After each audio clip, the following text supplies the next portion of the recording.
The Gentleman of the Moors and the Shepherd's Pie Mystery. The Face of Doom. In the rolling green hills of Yorkshire, in a village called Mist Valley, where the fog likes to sit for tea and never leave, lived a husky named Barton. Barton was a very good boy. He had a heart as soft as a marshmallow and a tail that wagged for butterflies. However, Barton had a problem. He had a face. Barton had thick, storm-grey fur and two very prominent, very angled white eyebrows. These eyebrows made him look perpetually stern. He didn't look like a dog who wanted a tummy rub. He looked like a weary school headmaster who had just found bubblegum stuck under a desk, or perhaps a stern judge about to sentence someone to 10 years without biscuits. "Oh dear," Barton would sigh, looking at his reflection in a rain puddle. "I feel quite happy today. I am thinking about sausages. Why do I look like I am plotting to steal the crown jewels?" The local squirrels would take one look at his eyebrows and faint into the hedges. The postman would tip his hat very nervously. Even the sheep would stop chewing and stand up straight when he trotted by. Barton was lonely. He wanted to play tag, but everyone thought he wanted to play Eat the Neighbour. The Committee in the Woods.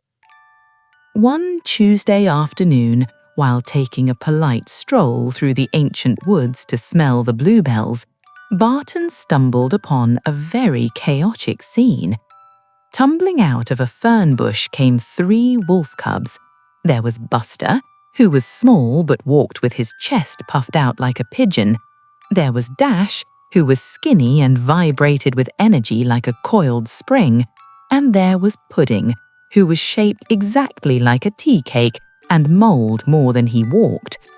They skidded to a halt in front of Barton. Buster looked up.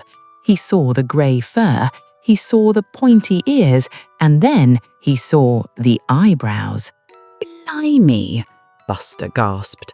"Lads, look, it's the Godfather." Pudding's eyes went round. "Is it the Wolf King from the Highlands, the one Mum told us about? The one who eats thunder for breakfast?" Barton blinked.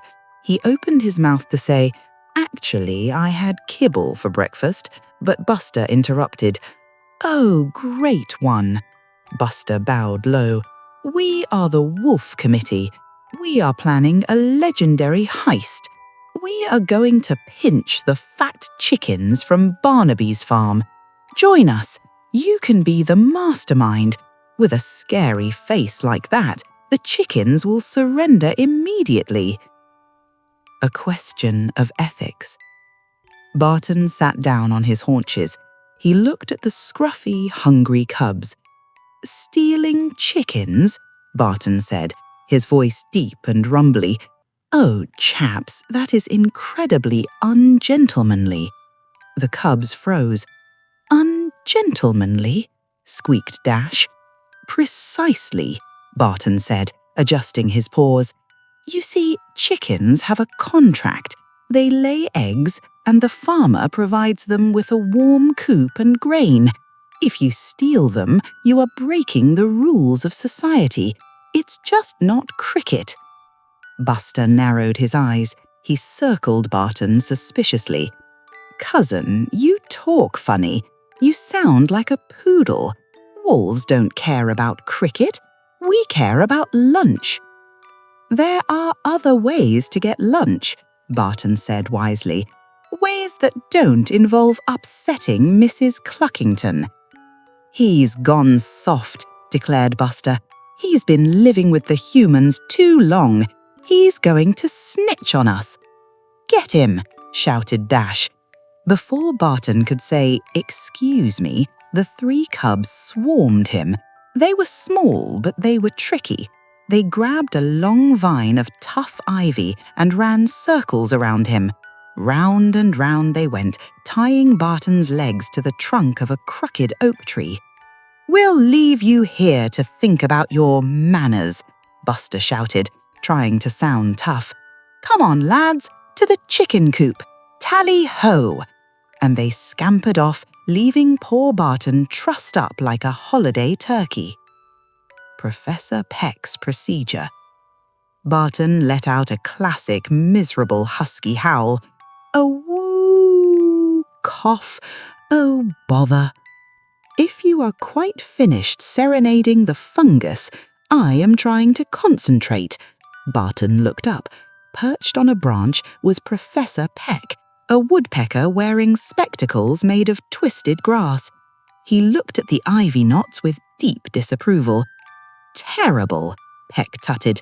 "Shoddy workmanship. Look at that loop. It's an insult to the art of binding." "Professor," pleaded Barton, "could you assist? I must stop them. They are going to the farm, and there is a goose there, a very difficult goose." Professor Peck adjusted his spectacles. "I suppose I can perform a release procedure. Hold still. This requires surgical precision." Rat-tap-tap-tap-tap. Peck's beak moved like a sewing machine. He pecked precisely at the weakest point of the vine. Snap! The ivy fell away. "You are a genius, Professor," cried Barton, shaking his fur out. "I know," replied Peck dryly. "Off you go. Try not to trip over your own paws." The Swoop. Barton knew the main road was too slow. He had to take the shortcut. He stood at the top of Schofield Slope. It was steep, it was grassy, it was very wet. Barton took a deep breath. "Stiff upper lip, Barton." He tucked in his paws, he flattened his ears, he pushed off. Whoosh! He slid down the hill like a furry grey cannonball. The wind roared in his ears. He zipped past a startled sheep. "Afternoon, Doris," he barked. "Madness," bleated Doris. Barton thundered down the slope, bounced off a hay bale, boing, and landed perfectly on his four paws right at the gate of the farmyard. He was just in time, but he was also too late. The stare-down. The scene in the farmyard was a disaster. The cubs had not managed to steal a chicken. Instead, they had met Mrs. Higgins. Mrs. Higgins was the guardian goose. She was large, white, and possessed a temper that could curdle milk. She had cornered the three cubs against the barn door. Hiss! I'm sorry," Pudding was crying, trying to hide behind Buster. "Retreat," squeaked Buster. "She's a dragon in disguise." Mrs. Higgins lowered her neck, ready to peck. The cubs squeezed their eyes shut. Thump, thump, thump. Heavy paws hit the dirt. Barton stepped between the trembling cubs and the angry goose. He didn't bark, he didn't growl, he didn't show his teeth. He simply looked at her. He used the face. He lowered his white eyebrows until they formed a V of pure, stern disapproval. He looked like a librarian who had just caught someone eating crisps in the quiet zone. Mrs. Higgins paused. She looked at the scary eyebrows. She looked at the serious grey face. She hesitated. She adjusted her feathers nervously. "Honk," she mumbled quietly. Barton gave a single sharp nod toward the pond. "Go on," the nod said. "Be a good bird."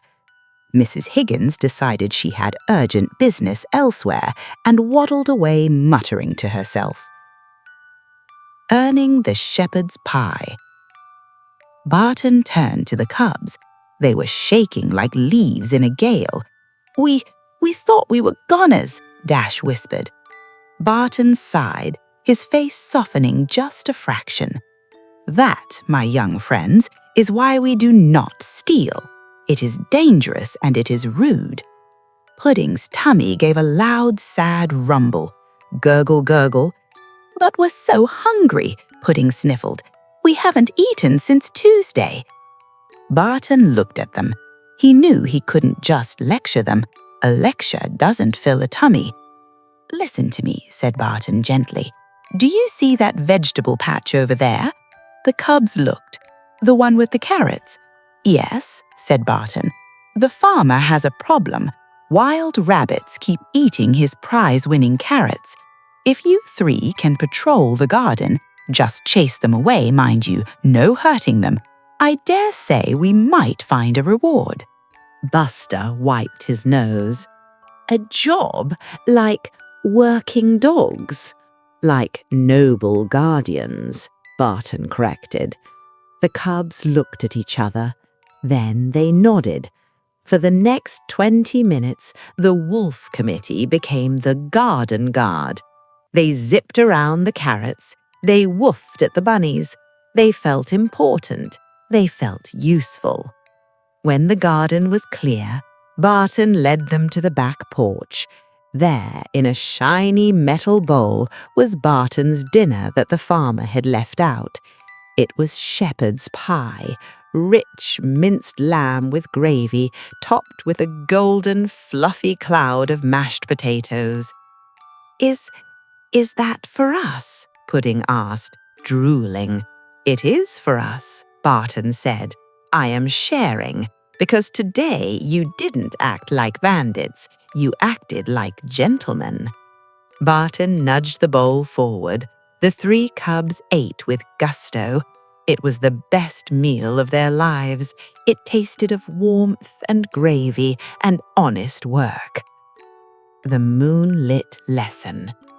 As the sun set, turning the sky into a watercolor painting of pink and purple, 4 gray silhouettes sat side by side at the edge of the woods. Pudding licked a bit of potato off his nose. "Barton?" "Yes, Pudding." "That was better than raw chicken." "Much better," Buster agreed, sitting up taller. "I think I like guarding things. It makes my tail wag differently." Barton smiled. For once his eyebrows lifted, and he didn't look scary at all. He looked like a kind, wise uncle. "Remember," Barton said, looking up at the first star of the evening, "a true wolf doesn't need to take things to be strong. A true wolf is strong because he protects things." "And eats pie," Pudding added. "And eats pie," Barton agreed. That night, a strange symphony echoed through Mist Valley. 3 high-pitched, happy wolf howls. "Ow!" Joined by one very deep, slightly off-key husky howl. "Ow, wolf!" And in his tree, Professor Peck adjusted his spectacles and nodded. Not bad at all.